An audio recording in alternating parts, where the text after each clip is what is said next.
The Alchemy of False Remorse, Deciphering the Narcissist Sophisticated Counterfeit Apology. When gauging sincerity from a narcissist, the golden rule is simple. Listen to their words, but only believe their patterns. Because a narcissist, because for a narcissist, an apology isn't a bridge to reconciliation. It's often a tool for relocation, designed to move you from a state of anger back into a state of compliance. Trusting a narcissist's admission of wrongdoing is highly risky because their apologies are frequently strategic tools rather than reflections of genuine remorse. For a narcissist, admitting fault often serves a specific purpose, such as regaining control, avoiding consequences, or hoovering a victim back into a toxic cycle. Why admissions are often unreliable. The incentive requirement. A narcissist really admits fault unless there's a direct benefit to them, such as keeping a supply of attention or repairing a damaged public image. Transactional nature. They may use an admission as a get out of jail free card to stop a discussion or to demand something in return. For example, I admitted I was wrong.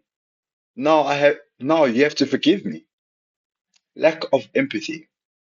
Because they often lack true empathy, they may not actually understand the pain they caused. They're simply reciting words they know you want to hear to reach a desired outcome. Preserving a persona.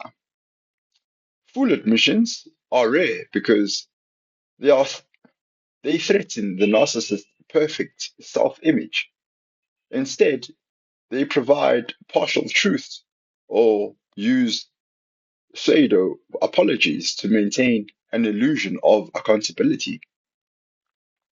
Signs of a fake admission. The conditional apology. I'm sorry if you felt hurt. Now, this shifts the problem to your reaction. And then there's the minimizer. I was just kidding, or I was just trying to help.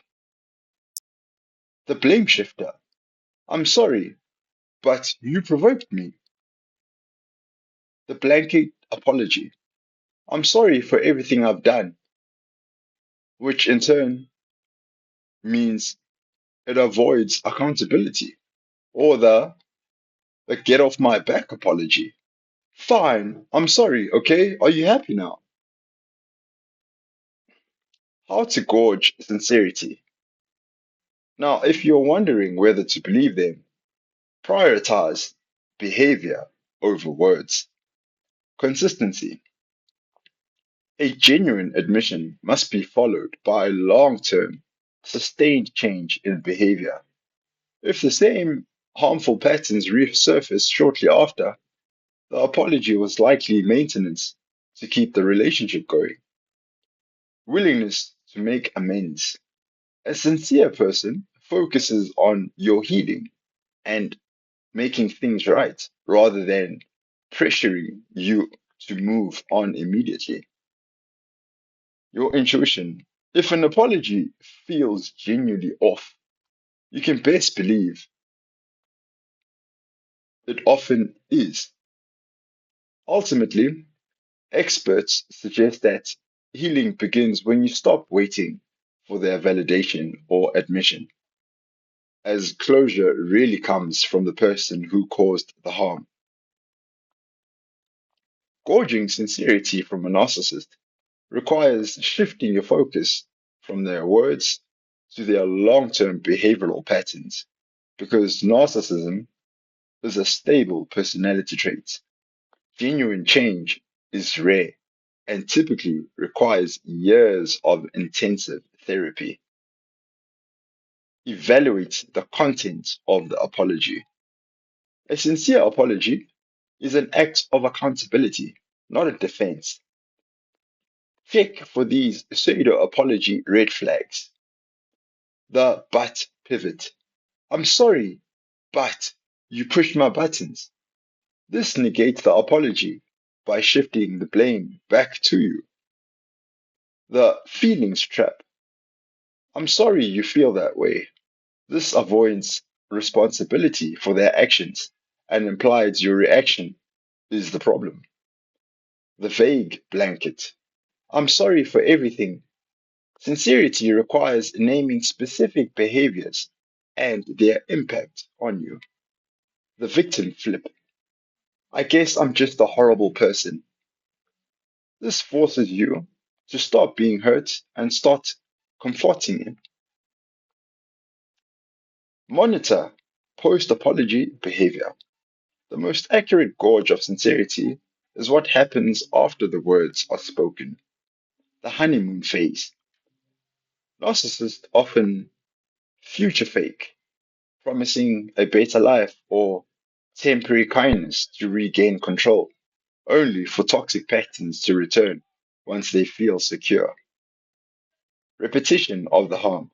If the same behavior occurs again within weeks or months, the apology was a reset button used to end the conflict and not a commitment to growth. Response to continued hurt. If you mention you are still hurt a few days later, a sincere person will listen. A narcissist will often become angry or defensive, saying, I already said I was sorry. Why are you still bringing that up? Distinguish between remorse and hoovering. Sometimes a narcissist appears sincere because they are hoovering, attempting to vacuum you back into the relationship after a breakup or a period of distance. Remorse focuses on your pain and taking responsibility without expecting anything in return. And hoovering focuses on their needs. It often involves grand gestures, dramatic tears, or testing the waters with random, non accountable messages like, I saw this and I thought of you. Ultimately, the only way to gauge a narcissist's sincerity is to stop listening to what they say they will do and start watching what they actually do. Words are a narcissist's currency, but consistent action is the only proof of purchase. If the behavior doesn't change, the apology was just a down payment on the next cycle of hurt. If you liked today's video, please do like, share, and subscribe. And until next time, goodbye.